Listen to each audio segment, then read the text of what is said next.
Welcome to the Learning Pines YouTube. We hope this video helps. You need to act now. Confirm the card is active and allowed for mobile payments. Contact the issuer if it's flagged.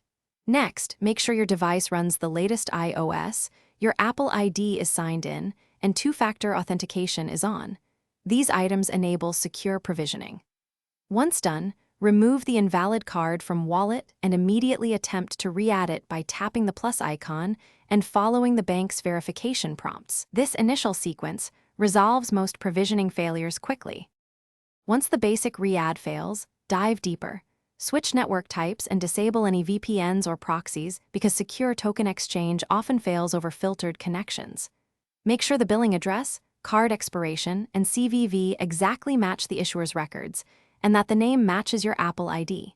Also open your bank's app or SMS messages to accept verification requests. Many banks require in-app confirmations.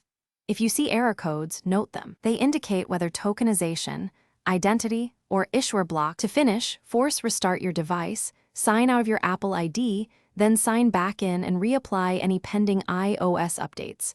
Try adding the card again. If that fails, ask your bank to reset the card's tokenization or to unflag the account. Sometimes they must push a provisioning reset from their side. If they can't, request a replacement card. One key troubleshooting tip: try adding a different eligible card. This isolates whether the problem is with your device or the issuer system. Thanks for watching. Consider subscribing if we helped you.